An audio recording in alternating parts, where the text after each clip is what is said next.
Никола Димитров за себе и за неговата генерација политичари вели дека го исполнуваат долгот кон татковината. Истиот тој Димитров за опозицијата е предавник на македонските национални интереси поради договорот од Преспа за името со Грција. Добар ден за министерот Никола Димитров во неделното интервју на Слободна Европа. Добар ден.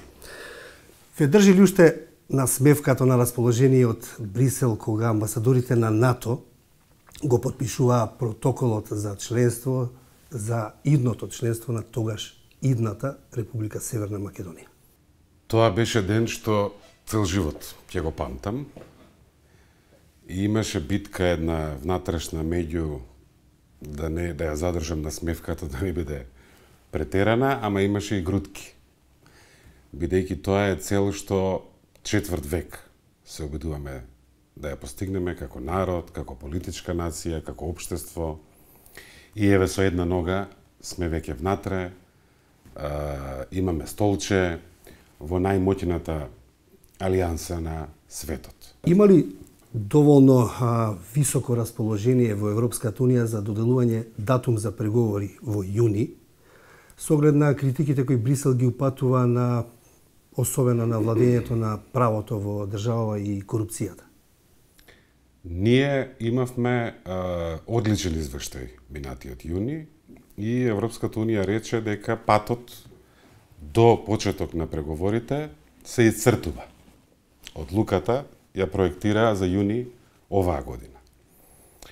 Ќе биде голем проблем за кредибилитетот на целиот пристапен процес на политиката на ЕУ кон Балканот, ако не се поддржи успехот на нашата земја која што успеа да си го расчисти патот со многу тешко, кој што беше забарикадиран сериозно последниве години, од 2005 година практично. Мислам дека, например, едно од големите важни прашања е иднината на СЈО.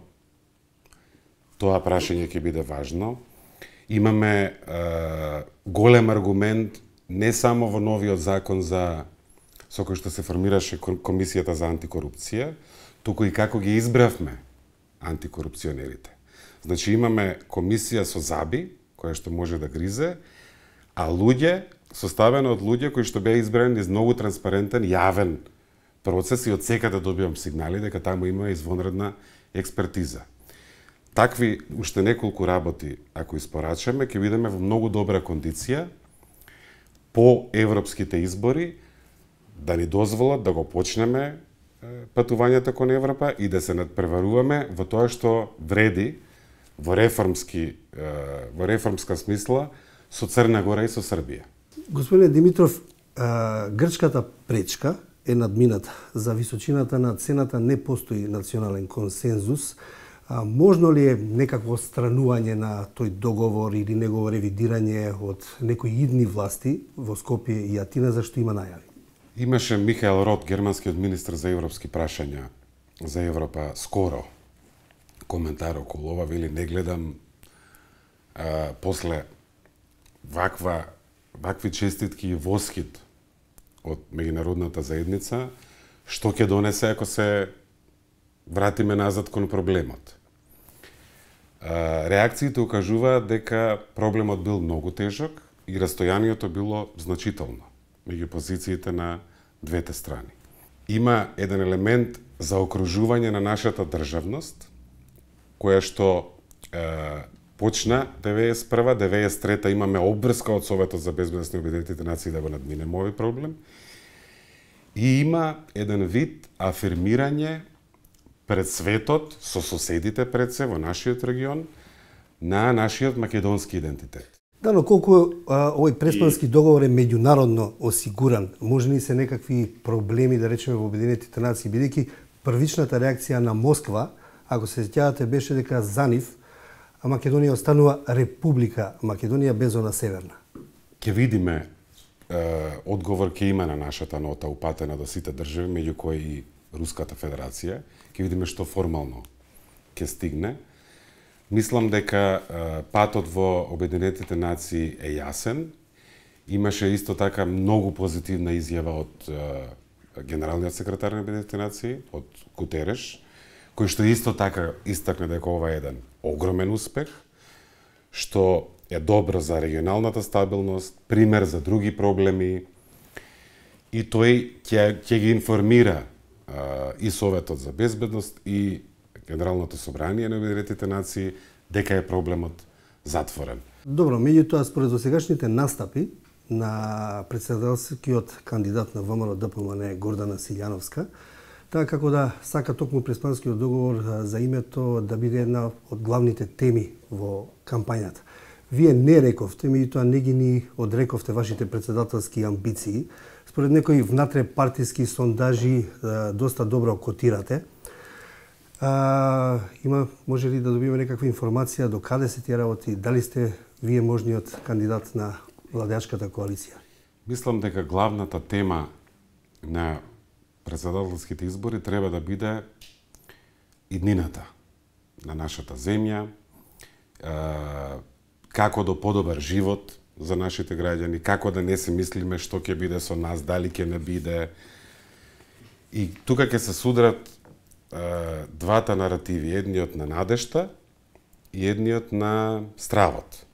Ја мислам се работи за последни денови овој процес на широки консултации околу кандидати за председател е при крај.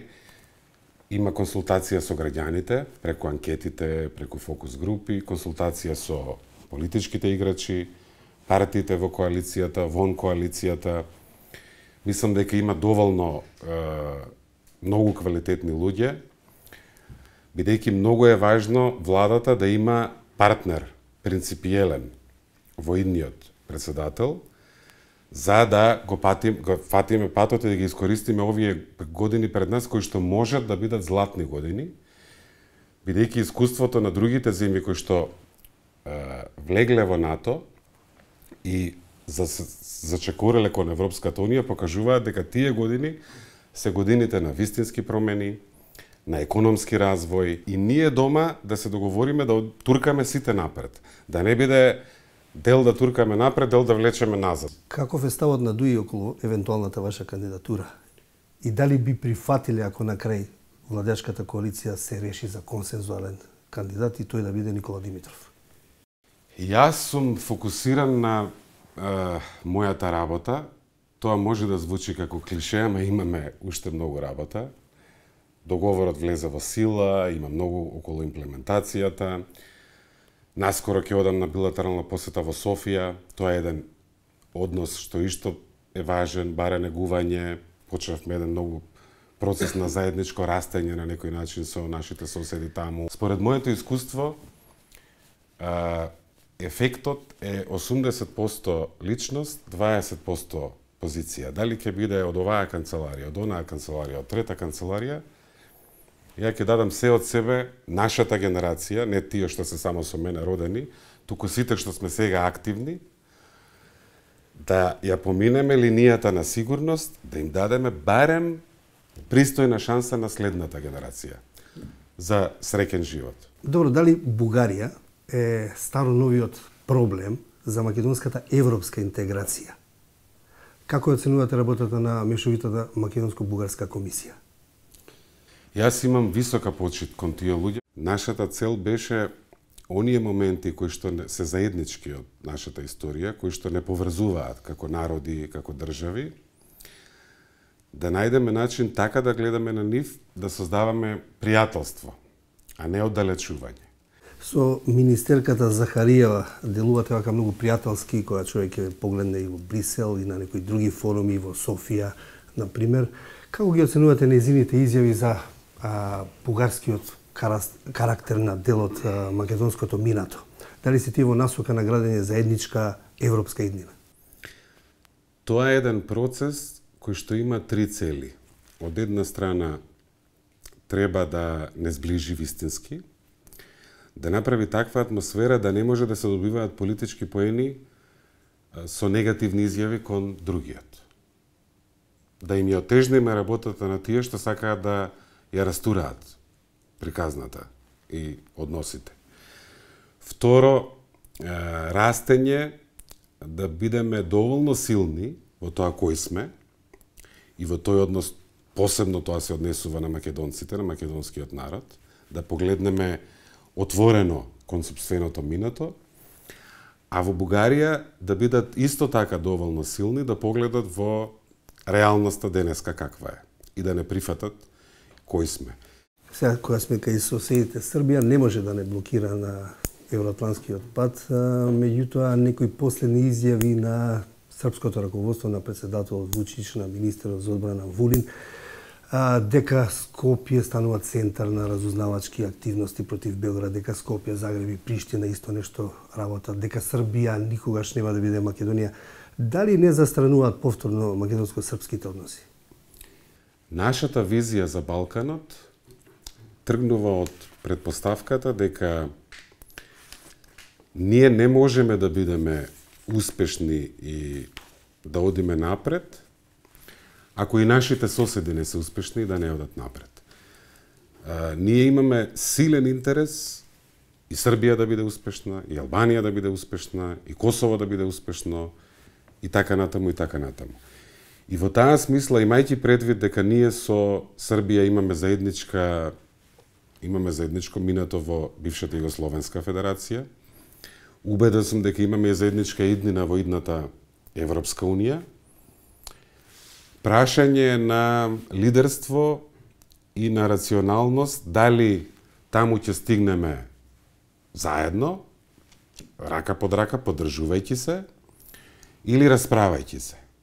Има ли Министерството за надворешни работи дипломатски активности со Унгарија за случајот Груевски за негова екстрадиција? Тој проблем сега се реактуализира дополнително со последните чекори од обвинителството во однос на 27 април, тој црн ден, кога беше нападнато нашиот храм на демократијата, собранието на Република Македонија.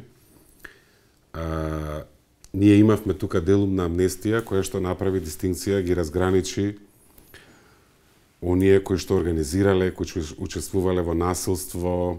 Ќе видиме што ќе направи обвинителството. Мислам дека ќе има тука кон Министерството за правда една од дополнување на некој начин на барањето за екстрадиција.